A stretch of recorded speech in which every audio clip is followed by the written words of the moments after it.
అందరూ praise lord. దేవుని కృపను బట్టి ప్రభు మనకు అనుదిన ధ్యానం కొరకు సిద్ధపరిచాడు. దాన్ని బట్టి ప్రభుని స్తుతిస్తూ వద్దాం. అందరూ కూడా ఈ దినాల్లో మీరు చక్కగా దేవుని మాట వింటున్నారు, దాన్ని మంచిగా రెస్పాండ్ అవుతున్నారు. కాబట్టి దాన్ని బట్టి ప్రభుని సంతోషిస్తున్నాము, ప్రభుని మహింపరుస్తుంటున్నాము. ఇంకా మీకున్న అనేకమైన అనుమానాలు, సందేహాలు మీరు అడగవచ్చు. బైబిల్ గురించి కానీ, సంఘాల గురించి కానీ, సేవకుల గురించి కానీ, దేవుని గురించి కానీ, దేని గురించి అని అడగవచ్చు. అన్నిటిని కూడా వాక్య ఆధారాలతో చెప్పేదాని కొరకై దేవుడు మనకు అవకాశం ఇస్తుంటున్నాడు. సద్వినియోగం చేసుకుందాం. రండి ప్రార్థన చేసుకొని అనుదిన ధ్యానం కొరకు వెళ్ళిపోదాము. ప్రేంగల మాపలో తండ్రి, నమ్మకమైన దేవానికి స్తోత్రాలు. రాత్రంతా కాపాడారు, భద్రపరిచారు, ఉదయకాలం సజీవులు ఉంచారు, మీకు స్తోత్రాలు. ఉదయకాల ధ్యానంలో ప్రభువా మీరు మాతో మాట్లాడుతున్నామని ప్రార్థన చేస్తుంటున్నాం. ఇది అవసరం అభిషేకించండి, కొన్ని మాటలు దయచేయండి. వినేవారికి క్షమాభివృద్ధి కలుగు చేయండి, సత్యాన్ని తెలుసుకున్నట్లు సహాయం చేయండి. వారి విశ్వాసాన్ని బలపరచండి, అనేక రక్షణ మార్గాలకు నడిపించండి. అన్ని రకాల ఇన్వెస్ట్మెంట్స్ తొలగించమని మీ దయాలస్తాలకు అప్పచెప్పుకుంటూ వందనాలు చెల్లించుకోండి. యేసయ్య పరిశుద్ధ నామమున స్తుతించి ప్రార్థించి కనపరిచి పెడుతున్నాము తండ్రి, ఆమేన్. ప్రియులారా, మన యొక్క అనుదిన భాగంలో ఉన్నటువంటి దినాల్లో మనము మీ ప్రశ్న మా జవాబు అనే యొక్క కార్యక్రమాన్ని మనం ప్రారంభించాము. దాని విషయంలో కొన్ని విషయాలు ఇప్పటికే మనము క్లారిటీగా వాక్యాధారాలతో ఉంటూ వస్తున్నాము. ప్రభువైనటువంటి యేసుక్రీస్తు వారు ఆయన ఎలాగా దేవుడు అనే విషయాన్ని ఒక భాగంలో మనం ధ్యానిస్తూ వచ్చాము. 3 భాగాలుగా చెప్పాను. ఆయన దేవుడు అని చెప్పేదానికి ఆయన జన్మ గురించి ప్రజలు ఇచ్చినటువంటి సాక్ష్యాలు, గొప్పవారు పండితులు వచ్చినటువంటి సాక్ష్యాలు. రెండవదిగా ఆయన చేసినటువంటి బోధలు ప్రపంచంలో ఎవరు కూడా అలాగ బోధ చేయలేదనేది రెండో విషయములు. ఇప్పుడు 3వ రోజున ఆయన చేసినటువంటి క్రియలు, ఆయన చేసినటువంటి కార్యాలు. ఇలాంటి ప్రపంచంలో ఎవరైనా ఎప్పుడైనా ఎక్కడైనా చేస్తుంటే వాళ్ళని తప్పనిసరిగా దేవుడుగానే మనము నమ్మవచ్చు, పూజించవచ్చు. కానీ చేసినట్లు దాఖలాలు ఎక్కడ లేవు. అవేంటో ఈరోజు మనం పరిశీలన చేసుకుందాం. దేవుని యొక్క వాక్యం ద్వారా ప్రతి దానిని కూడా నిర్ధారించుకుందాం. అవిశ్వాసం కాకుండా విశ్వాసులంగా ఉందాం.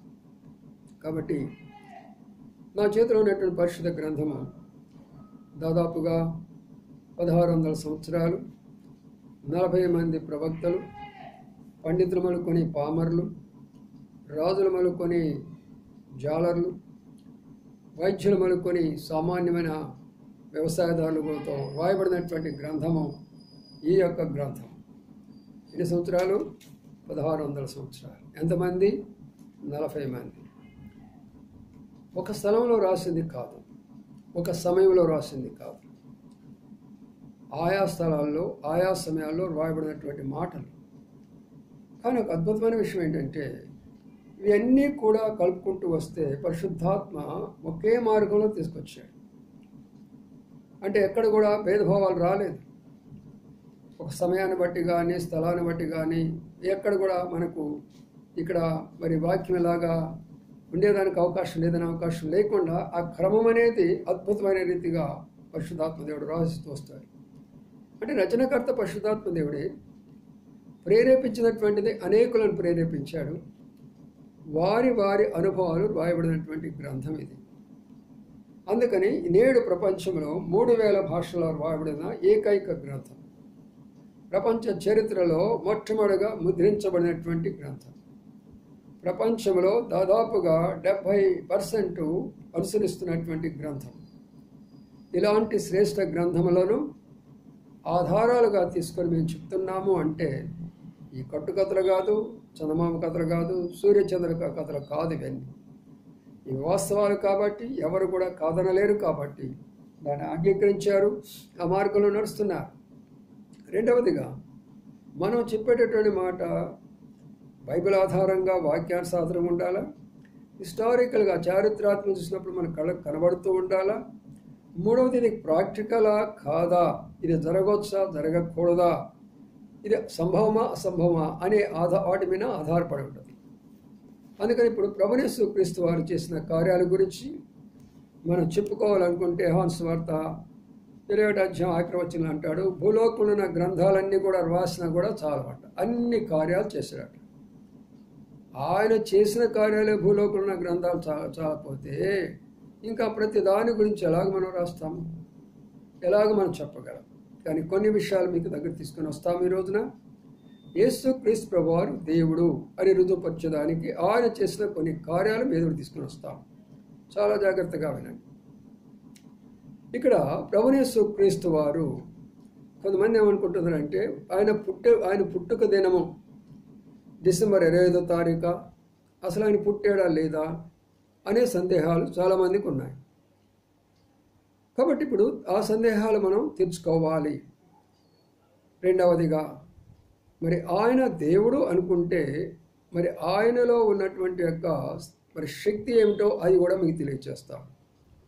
ఇప్పుడు ప్రభు మరి ఆయన దేవుడని రుజువుపరిచేటటువంటి కొన్ని విషయాలు మీతో చెప్తూ పోతాను, జాగ్రత్తగా ఆలకించండి.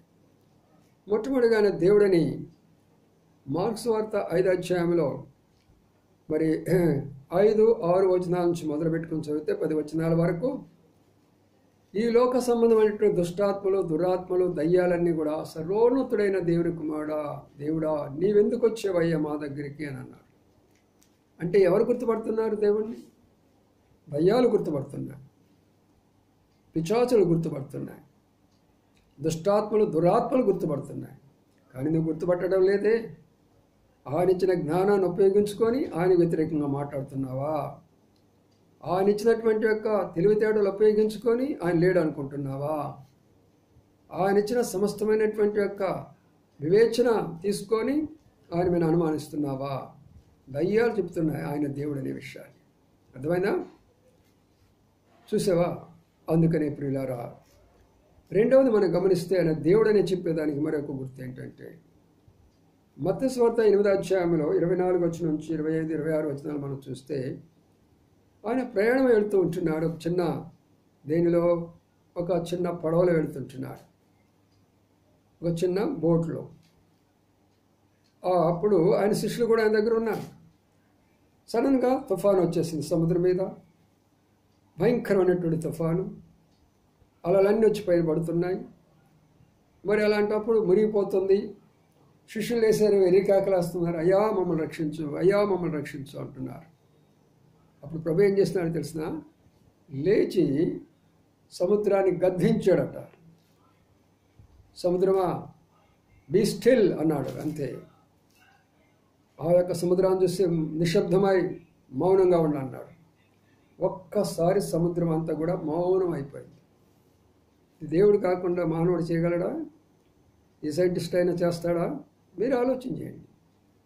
ఏ సైంటిస్ట్ అయినా, ఏ పండితుడైనా, ఏ పూజారి అయినా, ఏ మాంత్రికుడైనా సరే చేయగలడా? చేయలేడు కదా. అందుకని ఒక్క మాటతోటి సముద్రం ఏమైపోయింది. అందుకని ఆయన దేవుడు అనడానికి మరొక రుజువు ఏంటంటే సముద్రమే, అలలు, తుఫాను ఆయన మాట విన్నారు. మత్తయి సువార్త 14వ అధ్యాయం మనం గమనిస్తే 24, 25 వచనం నుంచి కొన్ని వచనాలు మనం అక్కడ చూసుకుంటూ పోతే మరి శిష్యులు ధోనిలో వెళుతూ ఉంటున్నారు, చిన్న పడవలో వెళుతూ ఉంటున్నారు. వాళ్ళు రాత్రి అంతా వెళుతూ ఉంటూ మరి అర్ధరాత్రి వచ్చేటప్పటికి భయంకరమైనటువంటి తుఫాను వచ్చింది. అక్కడ కూడా భయంకరమైనటువంటి అలలు కూడా వస్తూనే ఉన్నాయి. అయినా కూడా చీకటిలో ప్రయాణం చేస్తూనే ఉన్నారు. వాళ్ళ యొక్క కష్టాన్ని చూసి, బాధను చూసి ప్రభువు యేసు క్రీస్తు వారు ఉదయకాలం మరి తెల్లవారుజామున సముద్రం మీద నడిచి వెళ్ళిపోతున్నాడట్లు అక్కడ రాయబడింది. మత్తయి సువార్త 14వ అధ్యాయం 24, 25, 26 వచనాలు మీరు చదవండి. ఆయన సముద్రం మీద నడిచిపోతూ ఉంటున్నాడు. సముద్రం మీద ఎవరైనా నడవగలరా? సముద్రం నడిస్తే ఏమైపోతాం? మునిగిపోతాం. ఎంతోమంది ప్రయత్నం చేస్తారు, మేము నదుల మీద నడుస్తాము, చెరువుల్లో నడుస్తామని చెప్పేసి కాలు పెట్టి మునిగిపోయిన వాళ్ళు ఉన్నారు చాలామంది. కానీ ప్రభు మునిగిపోలా. సముద్రం మీద నడుస్తూ వెళ్ళినటువంటి ప్రభు దేవుడు కాడా? నీటిలో మనకుండా నడిచేటటువంటి ఆయన దేవుడు కాడా? అదే ఆత్మీయనటువంటి అర్థం ఏంటంటే లోకములో జీవించే నీవు నేను ఈ పాప సముద్రం అనేటటువంటి యొక్క లోకంలో మునిగిపోయినాము, కానీ ఈ పాప సముద్రం అనేటటువంటి యొక్క లోకములో ఆయన మునిగిపోలేదు. ఏ పాపానికి కూడా ఆయన వశం కాలేదు. ఆయన దేవుడు కాడా? సందేహమా? అనుమానమా? ఆయన దేవుడా కాదా? సముద్రం మీద నడవగల ఆయన దేవుడా కాదా? ఇప్పుడు మీరు ఆలోచించేయండి. యేసుప్రభువు వారు దేవుడని ఎలాగా అని అడుగుతున్నారు కదా. 3000 భాషలో రాయబడినటువంటిది గొప్ప పండితుల దగ్గర నుంచి అనేకులు దీనిని చదువుతూ ఉంటున్నారు, ధ్యానిస్తూ ఉంటున్నారు, తప్పులు పట్టాలని కోరుకుంటుంటున్నారు, వాద వివాదాలు చేసుకుంటున్నారు. ఎవరి వల్ల గాటమలా? తర్వాత 3వ విషయానికి వస్తున్నాను. యోహాను సువార్త 11:43 ఒక మాట అక్కడ కనబడుతుంది. ఒక యవనస్తుడు చనిపోయినాడు, సమాధి చేయబడ్డాడు, 3 రోజులు అయిపోయింది. 4వ రోజు యేసుప్రభువు అక్కడికి వచ్చాడు. మరి ఆ మార్త వాళ్ళ అన్నదం అక్క చెల్లెండి అందరూ గ్రామస్తులందరూ గడుస్తుంటున్నారు. యేసుప్రభువు వారు అనేక దినాలు ఆ గృహాన్ని దర్శించేవాడు. ఇప్పుడు కూడా అక్కడికి వెళితే అక్కడ వాళ్ళందరూ ఏడుస్తున్నారు, గ్రామస్తులు ఏడుస్తున్నారు. చనిపోయి 3 దినాలు అయిపోయింది. అప్పుడు వెళ్ళి వాళ్ళ అక్కయ్య వాళ్ళ చెల్లెలతో మాట్లాడి అప్పుడు ఒక మాట అన్నాడు, ఎక్కడ మీరు పెట్టారు అని అన్నారు. అదిగయ్యా సమాధి అని అన్నాడు. ఇప్పుడు సమాధి దగ్గరికి పోయాడు ప్రభు.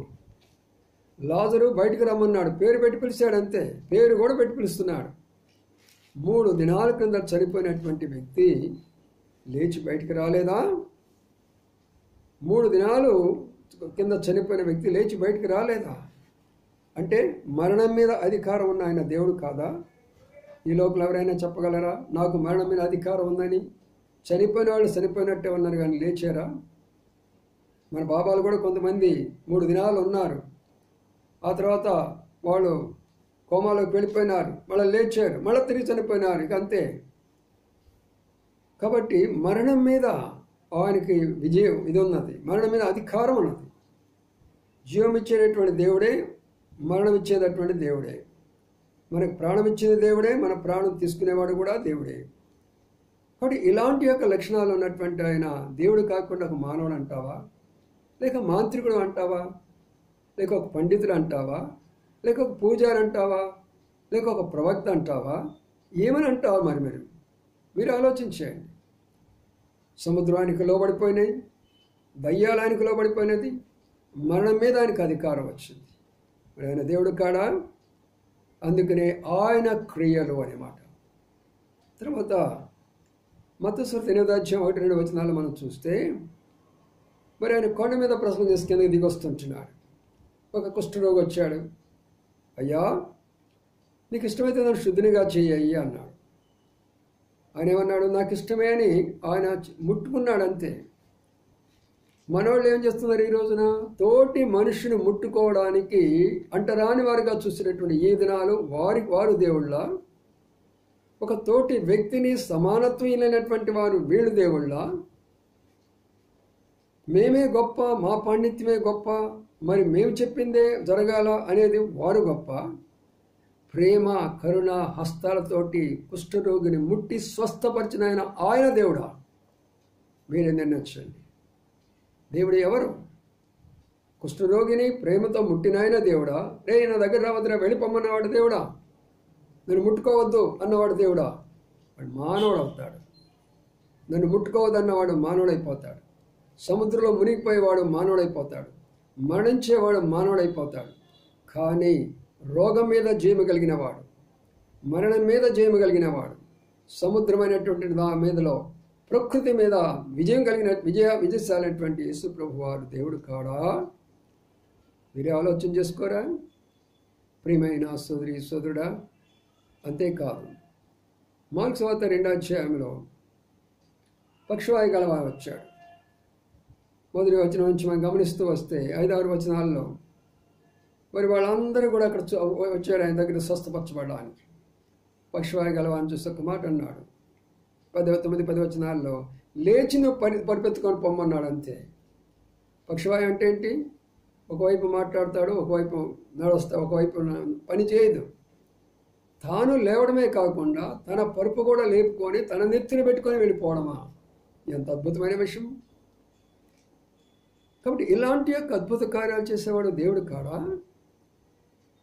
ఏమిటి మరి ఇది? మంత్రాలు చేస్తుంది. ఇప్పుడు ఒక మంత్రం చేసేదాన్ని, అపో ఈ మంత్రంలో ఇంత ఉన్నదే, ఒక తాయెత్తు కడితే దీనిలో ఎంత ఉంటున్నది, ఇంటికి ఒక గుమ్మడికాయ కడితే ఇదొకటి అంటున్నారే, అక్కడ ఒక సొరకాయ కడితే ఇదొకటి అంటున్నారే. మరి ఇలాంటివి నమ్మేటటువంటి వాళ్ళు ఇలాంటివి నమ్మడానికి లేదా మీకు అని ప్రశ్నిస్తారా? 5వ అధ్యాయంలో మరి 24, 20 వచ్చిన 24, 25 వచనాలు మనం ధ్యానిస్తే 12 సంవత్సరాల నుంచి ఒక స్త్రీ రక్తస్రావ రోగంతో బాధపడుతుంది. రక్తస్రావ రోగంతో బాధపడుతున్న ఆమె ప్రభువుని గురించి వినింది. అంటే ఆమె విననటువంటి ఆమె ఒక అన్యురాలు.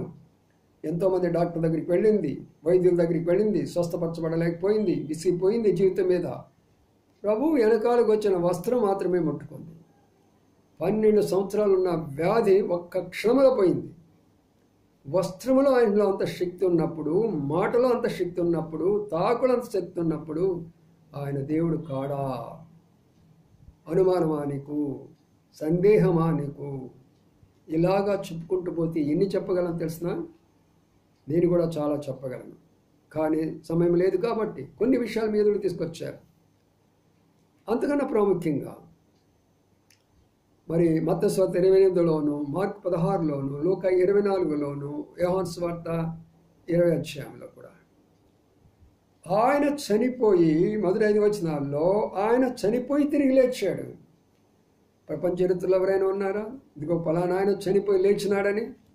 అవతారాలు ఎత్తారనే మాట ఉన్నది. ఆయన ఈ రూపంలో వచ్చాడు, అవతారం ఎత్తాడు, ఈ అవతారం ఎత్తాడు చెప్పుకుంటున్నా కానీ లేచాడు. మా కళ్ళ ముందు ఈయన చనిపోయినాడు, మా కళ్ళ ముందు లేచాడు, మళ్ళీ మా మధ్యలో 40 దినాలు మా మధ్యలో నివసించాడని చెప్పుకోగలగనటువంటి యొక్క సాక్ష్యం ఈనాడు ఎక్కడైనా, ఏ దేశంలో అయినా, ఏ రాష్ట్రంలో అయినా, ప్రపంచంలో ఏ మూల భాగంలో అయినా ఉంటే ఒక్క మాట చెప్పండి. నేను నమ్ముతాను, ఆరాధిస్తాను, పూజిస్తాను. ఆయన ఎందుకు చనిపోయినాడు తెలుసా? నీ అపనమ్మిక కొరకే, నీ పాపం కొరకే, నీ దోషము కొరకే. మోసము, అన్యాయము, అక్రమము, నానా రకాలైనటువంటి చెడుగు నీ జీవితంలో పెట్టుకొని వాటిని విడిచిపెట్టుకోవడానికి ఇష్టం లేకుండా పరిశుద్ధమైనటువంటి దేవుని అనుమానిస్తుంటున్నా. అసూయ, పగ, ద్వేషాలతో నేను హృదయాన్ని, జీవితాన్ని మార్చుకోవడానికి ఇష్టపడకుండా నీతి, నిజాయితీ కలిగినటువంటి యొక్క శక్తి కలిగినటువంటి దేవుడిని అనుమానిస్తున్నావా? సోదరి సోదరుడా, నీ కొరకు ఆయన రక్తం కార్చినాడు, నీ కొరకు ఆయన ప్రాణం పెట్టాడు, నీ కొరకు ఆయన కలువరిశిలలో తన రక్తాన్ని ధారపోస్తున్నాడు. అనుమానించుగా, సందేహించుగా ఆయన దగ్గరికి రా. ప్రభు నేను క్షమిస్తాడు, ఆయన రక్తంలో కడుగుతాడు, నేను శుద్ధి చేస్తాడు. ఆఖరి మాట, ఆయన పుట్టుకుని గురించి అడుగుతున్నారు కదా.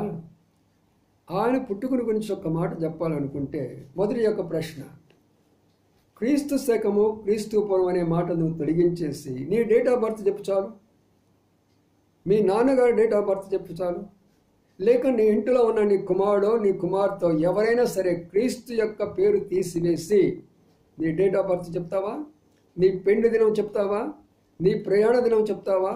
నువ్వు స్కూల్లో చేరినటువంటి దినాన్ని గురించి నువ్వు చెప్తావా? నువ్వు ఆఫీసులో ఉద్యోగంలో చేరినటువంటి దినాన్ని గురించి చెప్తావా? నువ్వు రిటైర్ అయినటువంటి దినాన్ని గురించి నువ్వు చెప్తావా? నీకు పెండైన దినాన్ని గురించి చెప్తావా? నీకు బిడ్డలు పుట్టినటువంటి దినాన్ని గురించి చెప్తావా? ఆఖరి నువ్వు చనిపోయినటువంటి దినం కూడా నీకు తెలియదు. అంత గొప్ప రహస్యం అన్నది క్రీస్తు శకము, క్రీస్తు పూర్వం అంటే. కాదు కామన్ ఎరా నీవు పెడితే కామన్ ఎరా అయిపోతుందా? ఆంధ్రాలో కామన్ ఎరా అంటే అయిపోతుందా? ఇండియాలో కామన్ ఎరా అంటే అయిపోతుందా? ప్రపంచంలో క్రీస్తు పూర్వము, క్రీస్తు యొక్క శకము చెబుతుంది. BC AD అనేది ప్రపంచం మొత్తంలో జరుగుతున్నది. అది నువ్వు తీసేస్తావా, నీ ప్రయాణం అయిపోతుంది. అది నువ్వు తీసేస్తావా, నీ ఉద్యోగం అయిపోతుంది. అది తీసేస్తే నువ్వేమీ చేయలేవు. కానీ ఆధారాలు చెప్తున్నాను వినండి. ప్రభువైన యేసు క్రీస్తు వారు పుట్టిన తర్వాత, ఆయన శిలువలో మరణించి తిరిగి లేచిన తర్వాత నిజమైన క్యాలెండర్ ప్రారంభించబడింది. అప్పటి నుంచే నీకు క్యాలెండర్ అనేది మొదలుపెట్టారు. అప్పటి నుంచే నీకు ఒక తారీఖులు అనేవి మొదలు పెడుతూ వచ్చారు. అంతకుముందు లేవు. అంతకుముందు ఏ కాలము? అజ్ఞాన కాలం, చదువు లేనటువంటి కాలం. పాఠశాలలు లేవు, కాలేజీలు లేవు, కళాశాలలు లేవు, ముద్రణ యంత్రాలు లేవు, పేపర్ లేవు. ఆ రోజుల్లో ఒక చర్మపు చుట్టాల మీద ఏదో ఒక ఆ 3 ఋషులు అనేటటువంటి వాళ్ళు ఏదో ఒక ఇది తీసుకొని అట్లా రాసుకుంటూ కూర్చుండేవాడు. క్యాలెండర్ తయారు చేస్తారా? క్యాలెండర్లు ఉన్నాయా ఆ రోజున? ఈనాడు BC-AD అనేది దీన్ని ఆధారం చేసుకొని అలెగ్జాండర్ గురించి చెప్తున్నావు, దీన్ని ఆధారం చేసుకొని బబులోను చరిత్ర చెప్తున్నావు, దీన్ని ఆధారం చేసుకొని నువ్వు రోమా చెప్తున్నావు, దీన్ని ఆధారం చేసుకొని పర్షియన్ గురించి చెప్తున్నావు, దీన్ని ఆధారం చేసుకొని భూలోకంలో ఉన్నటువంటి యూరోపియన్ కంట్రీస్ గురించి నువ్వు మాట్లాడుతున్నావు. కానీ ఇది లేకపోతే నువ్వు మాట్లాడగలవా? అందుకనే ప్రభుయేసు క్రీస్తు వారి యొక్క జన్మలో ఉన్నటువంటి మరొక రహస్యం ఏంటంటే, తర్వాతనే క్యాలెండర్ వచ్చింది. అప్పటి నుంచి తారీఖులన్నీ చక్కగా రాయడం మొదలుపెట్టినారు. కొంతమంది అంటారు, మాకు కూడా ఉన్నాయండి తెలుగు క్యాలెండర్లు, మాకు కూడా ఉన్నాయండి అశ్విని, భరణి, కృత్తిక, రోహిణి, అలాంటివి చాలా మాకు కూడా ఉన్నాయండి. పాడ్యము, విధియ, తదియ. రైట్, ఎందుకు పాడ్యము, విధియ, తదియ, అశ్విని, భరణి, కృత్తిక, రోహిణి, మృగశిర, చైత్ర, ఆరుద్రం ఇవన్నీ అంటే మరి పెట్టుకోవచ్చు కదా నువ్వు తారీఖు దాని గురించి. మరి ఈ తారీఖు ఎందుకు పెడుతున్నట్టు? మరి యొక్క సత్యాన్ని చెప్తున్నాను. ఆయన మరణించినటువంటి లేచినటువంటి సిలువేసిన దినాను నుండి, ఆయన తిరిగి లేచిన దినాన్ని నుండి వెనక 33.5 సంవత్సరం కానీ నువ్వు లెక్కేసుకుంటే, అంటే ప్రభుయేసు క్రీస్తు వారు 33.5 సంవత్సరం జీవించాడు ఈ లోకంలో. వెనక 33.5 సంవత్సరం కానీ నువ్వు కానీ లెక్కేసుకుంటే అరౌండ్ 25th డిసెంబర్ వస్తుంది అనేది మరి శాస్త్రజ్ఞుల యొక్క పరిశీలన. అందుకని ఆ విధానంలో లెక్కేస్తారు. December 25th అనేది గ్రెగోరియన్ క్యాలెండర్ ప్రకారము రోమన్స్ పెట్టినటువంటి యొక్క విధానంలో అది జరుగుతూ ఉంటుంది. ఇది రెండవ యొక్క సత్యం. మూడవది, లూకా సువార్తలో అంటున్నాడు, ఆయన జనసంఖ్యలో రాయబడడానికి తీసుకొని వెళ్ళిపోయినాడు. అనగా ప్రభుయేసు క్రీస్తు వారు జనసంఖ్యలో రాయబడ్డాడు. ఇప్పుడు మనం చెప్తున్నాం కదా, ఇంటింటికి వెళ్ళేసి జనసంఖ్య రాసుకుంటూ ఉంటారు. ప్రతి సంవత్సరం కూడా ఎంతమంది పుట్టారు, ఎంతమంది చనిపోయినారు రాస్తూ ఉంటారు కదా. ఆ సంఖ్యలో చేర్చబడ్డారు ఆనాడు ఉన్నటువంటి రోమా రాజ్యంలోనే. ప్రియమైన సోదరి సోదరా, ఇన్ని హిస్టారికల్ ఫ్యాక్ట్స్, ఇంత ప్రాక్టికల్గా ఉన్నటువంటి ప్రభుని గురించి అనుమానిస్తావా లేక నమ్ముతావా? అది నీ ఇష్టానికి విడిచిపెట్టేస్తున్నావు. కానీ సత్యము సత్యమే, సత్యాన్ని నువ్వు కాదనడానికి వీల్లేదు. అందుకని ప్రభుయేసు క్రీస్తు వారు అన్నాడు యోహాను సువార్త 14:6లో, నేనే మార్గము, నేనే సత్యము, నేనే జీవము. నేనే అంటాం, ఇంకొకరు లేరు అని. సత్యం అంటే ఏంటంటే, నా పుట్టుక సత్యమే, నేను ఈ లోకంలో 3.5 సంవత్సరం లోకంలో జీవించింది సత్యమే, నేను చేసిన కార్యాలన్నీ కూడా సత్యమే, నేను మరణించింది సత్యమే, నేను పునరుద్ధరణైన సత్యమే, నేను తిరిగి రాబోతున్నది కూడా సత్యమే అని అన్నాడు. అందుకని ఈ మాట వింటున్న మనం అందరం కూడా ఆ నిజమైనటువంటి దేవుడు, ఆయన కాదనుకోకండి. ఈ సత్యాన్ని మీరు విన్నారు కదా. ఇన్ని ఆధారాలతోటి ప్రభునటువంటి యేసు క్రీస్తు వారు. ఆఖరి మాట ఏంటంటే, ఆయన ఎక్కడో బెత్లెహేములో జన్మిస్తే లాభం లేదు, లేక యెరూషలేము ప్రాంతంలో జన్మిస్తే లాభం లేదు. నీ హృదయంలో జన్మించాలా, ప్రతి ఒక్కరి హృదయంలో జన్మించాలా. ఆయన జన్మిస్తే ఆయన స్వరూపం నీలోకి వస్తుంది, ఆయన జన్మిస్తే ఆయన మనసు నీలోకి వస్తుంది, ఆయన జన్మిస్తే ఆయన పరిశుద్ధత నీలోకి వస్తుంది, ఆయన జన్మిస్తే ఆయన ప్రేమ నీలోకి వస్తుంది, ఆయన జన్మిస్తే ఆ సాక్రిఫైస్, ఆ త్యాగం అనేది నీలోకి వస్తుంది. ఆయన జన్మించలేకపోతే శైతానే. అందుకని ప్రభువా, ఈనాడు నా హృదయంలో నువ్వు జన్మించు. ఆత్మస్వరూపైన దేవా, నా హృదయంలోకి రా. నీ మనసు నాకు దయచేయి, నీ హృదయం నాకు దయచేయి, నీ ప్రేమ నాకు దయచేయి, నీ పరిశుద్ధత నాకు దయచేయి, నీ రాజ్యం నాకు దయచేయమని ప్రభు మనలోనూ మనం అడిగేవారంగా ఉందా. కాబట్టి నా ప్రియమైన సోదరి సోదరుడా, నీవేదో పాపము చేసేసి పాపానికి బానిసైపోయి త్రాగుడు, పేకట, జూద, వ్యభిచారము, అబద్ధాలు, మోసము, అన్యాయము, అక్రమము, చెడుగు, కామవికారము, మదము, మత్సరము, అహంకారము, గర్వము, అసూయ, పగ, ద్వేషాలతో నిండిన నీవు వాటిని విడిచిపెట్టుకోలేక పరిశుద్ధుడు, పావనుడు, కరుణామయుడు, దయామయుడు, వాత్సల్యపూర్ణుడు, దివ్య శక్తి కలిగినటువంటి వాడు, ఈ పాపం లేనటువంటి ఆయనను నమ్మడానికి నువ్వు ప్రశ్నిస్తున్నావా? యేసు ప్రభు దేవుడని అడుగుతున్నావా? కాబట్టి ఈ మాట ఉన్నటువంటి మీరు అందరికి కూడా, మీరు ప్రభువుని నమ్మండి. మొట్టమొదటిగా మీరు నమ్మిన తర్వాత అనేకులకి విషయం తెలియచేయండి. అందరూ కూడా తోటి సహోదరులమే, అందరూ కూడా తోటి సహోదరులమే. సత్యములకు నడిపించవలసినటువంటి మన బాధ్యత. దాని కొరకు మనం మతమని, దాని కొరకు ఒక కులమని, దాని కొరకు అలాగ మేము పెట్టుకోకూడదు. దేవునికి ఏ కులం ఉండదు, దేవునికి ఏ మతం ఉండదు. దేవునికి అందరూ సమానమే, అందరూ ఆయన సృష్టి. మానవుడు కల్పించిన పద్ధతుల నుంచి బయటికి రండి, మానవుడు కల్పించిన ఆచారాల నుంచి బయటికి రండి, తమ స్వార్థం కొరకై కల్పించిన కథల్లో నుండి బయటికి రండి. నిజమైన దేవుని అంగీకరించండి. ఆయన రక్తాన్ని ఒకసారి జ్ఞాపకం చేసుకోండి. ఆయన శిలువని జ్ఞాపకం చేసుకోండి. ప్రభువా, చరిత్రలో ఎవ్వరు కూడా ఇలాగా ప్రాణం పెట్టిన వాళ్ళు లేరు. చరిత్రలో ఇలాగా రక్తాన్ని చిందించిన వారు లేరు. ప్రభువా, నా పాపాల కొరకే కదా అయ్యా నేను అంగీకరిస్తున్నాను అని అంగీకరించు. నీ హృదయంలో శాంతి, సమాధానం, సంతోషము, ఆనందం, లోకంలో పరిశుద్ధుడిగా జీవిస్తా, చనిపోతే మోక్షరాజ్యానికి వెళ్తా. రండి ప్రార్థన చేసుకుందాం. ప్రేంగళ మా పొడవు తండ్రి, నమ్మకని మా దేవానికి స్తోత్రాలు. మీరు ఎలాగ దేవుడో, మీ కార్యాలు ఏంటివో ప్రభువా, మేము ఇంకా ఎన్నో ఉన్నాయి చెప్పడానికి. అవన్నీ కూడా మా శక్తి మించిపోయినటువంటి వేలాది ప్రజలకు ఆహారం పెట్టినటువంటి దేవుడివి ప్రభువా. నీళ్లను ద్రాక్షారసముగా మార్చివేసినటువంటి దేవుడివి ప్రభువా. దయ్యాలను పారగొట్టేటువంటి దేవుడివి. సమస్తమైనటువంటి రోగాలను బాగు చేసిన వాడివి ప్రభువా. ఈయన సమస్తము బాగు చేసిరానన్నాడు. జీవితాలను బాగు చేయగలరు, కుటుంబాలను బాగు చేయగలరు, ప్రపంచమంతటిని బాగు చేయగల శక్తి గల దేవుడు మీరు ఒక్కరేనయ్యా. ఈ మాటలు విన్న మా ప్రియులందరూ కూడా వారు వినటమే కాకుండా అనేకులు తెలియచెప్పేసి ప్రభువా సత్యములకు నడిపించి ఈ లోకంలో పరిశుద్ధంగా జీవించి పరలోక ప్రవేశం మాకు దయచేయమని వేడుకోండి. ఘనత, మహిమ, ప్రభావాలు ఆరోపించుకోండి. యేసయ్య పరిశుద్ధ నామమున స్తుతించి ప్రార్థించి గణపరచి వేడుకొంచున్నాము తండ్రి. ఆమేన్.